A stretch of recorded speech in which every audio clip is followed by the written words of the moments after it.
Welcome to పూరా local. నేను మీ మధుకర్ రెడ్డి. కరీంనగర్ జిల్లా కేంద్రంలో గత 3 రోజులుగా భగత్ నగర్ ప్రాంతంలో కాషాయం ఆవిష్కరించబడింది.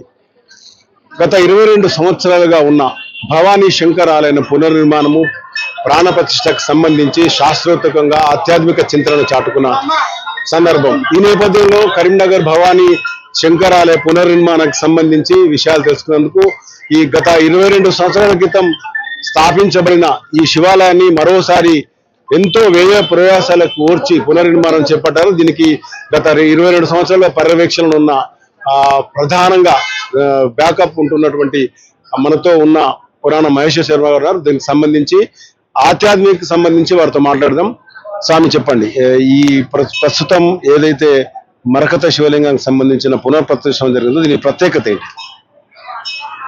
భవానీ శంకర దేవాలయానికి సంబంధించి పునర్నిర్మాణం చేపట్టాలి అని ఆలయ కమిటీ సభ్యులు ఎప్పుడైతే సంకల్పించిన తడువు మరకత శివలింగాన్ని స్థాపించాలనే కోరిక కూడా వెలువచ్చినారు. శివునికి సంబంధించిన లింగాల్లో అనేక లింగాలు ఉన్నాయి.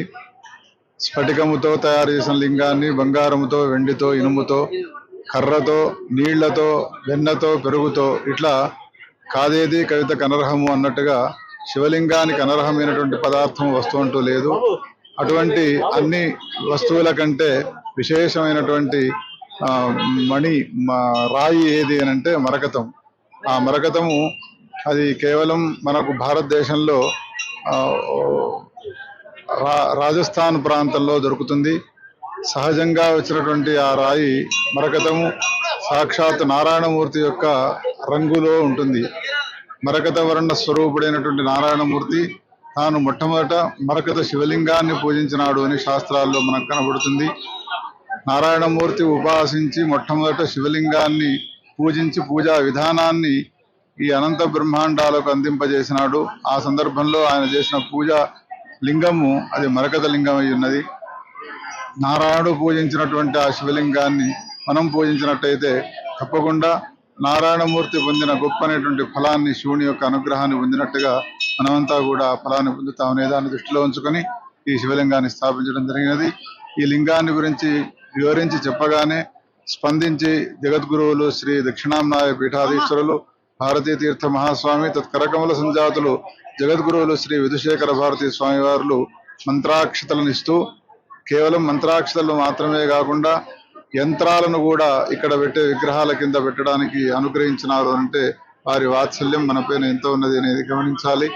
ఈ విధంగా ప్రధానమైనటువంటి మన కరీంనగర్లో అనేక ఆలయాలు ఉన్నప్పటికీ ఈ ఆలయానికి ఒక ప్రాధాన్యత ఉన్నది. చతుర్ద్వారాలతో కూడుకొని ఉంటుంది.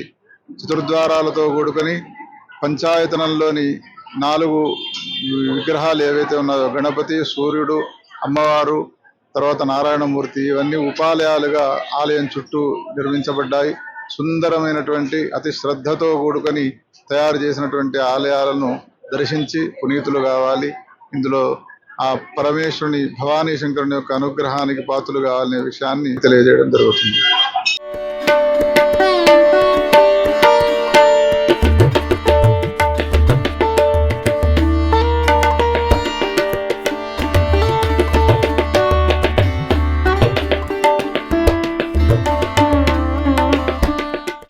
ఈ ఆలయ నిర్మాణానికి సంబంధించి ప్రధానంగా మొదటి నుంచి కూడా గత 22 సంవత్సరాల కింద భగత్ నగర్ లో ఒక ఆలయాన్ని నిర్మించాలని సంకల్పాన్ని స్థాపించి ఆ తర్వాత ఈరోజు 22 సంవత్సరాల తర్వాత అదే ఆలయాన్ని పునర్నిర్మాణంలో భాగస్వాములై ఫౌండర్ ఉన్నట్టు రాజిరెడ్డి మనతో ఉన్నారు. వారితో మాట్లాడదాం.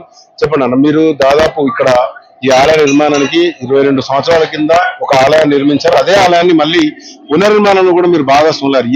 అంటే ఈ వ్యయ ప్రయాసాలు ఎలా ఉన్నాయి? ఇప్పుడు దీనికి సంబంధించిన నిర్మాణం పూర్తయింది, ఎలా అనిపిస్తుంది? ఓం నమ శివాయ. ఓం నమ శివాయ.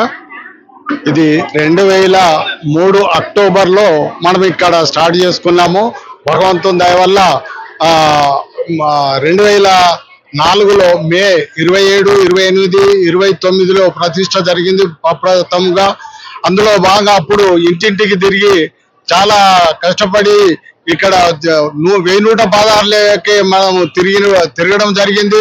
అప్పుడు ఇక్కడ దొంగల భయం అంటూ ఉండే ఇది అసలు స్కూల్ కు అలాట్ చేయబడ్డ జాగా అసొంటిది మనం గుడికి తీసుకోవడం జరిగింది. ఈశ్వర సంకల్పంతో అప్పుడు మహేశ్వర శర్మ గారి ఆధ్వర్యంలో ఇక్కడ ప్రతిష్ట జరిగింది. అదే ఇప్పుడు మళ్ళా పునః ప్రతిష్ట అందరి సహకారాలతో ఇక్కడ పెద్ద ఎత్తున మన మరకత లింగంతో ఇక్కడ ఇదివరకు దాకా పురాణ మహేశ్వర శర్మ గారు చెప్పినట్టు అద్భుతమైనటువంటి శివాలయం నిర్మించుకోవడం జరిగింది. ఇందులో భక్తుల సహకారాలు అందరి ఉన్నాయి కాబట్టి అందరికీ కూడా పేరు పేరున ధన్యవాదాలు తెలుపుకుంటున్నాం. మొత్తానికి ఈ ఆలయానికి గత 18 సంవత్సరాలుగా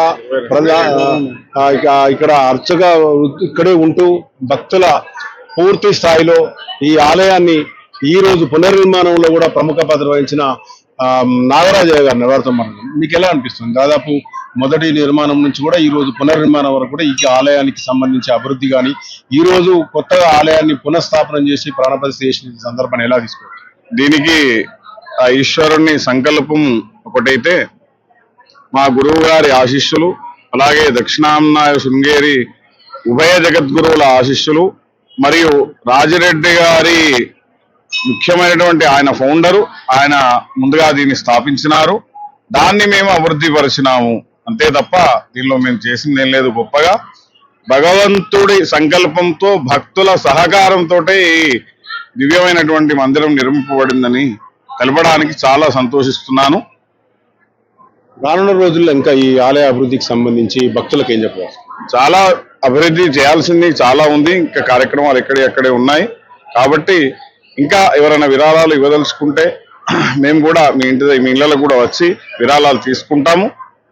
కాబట్టి ప్రతి ఒక్కరు కూడా ఇవి పూర్తి అయ్యేంత వరకు కూడా సహకరించాలని చెప్పి కోరుకుంటున్నాం. ఇది మొత్తంగా భగత్ నగర్ ఆలయ పునర్నిర్మాణానికి సంబంధించి ఎంతో అకుడింత దీక్షతోని వీరంతా కూడా పూర్తి చేయడం జరిగింది. చూస్తూనే ఉండండి పురా లోకల్ న్యూస్.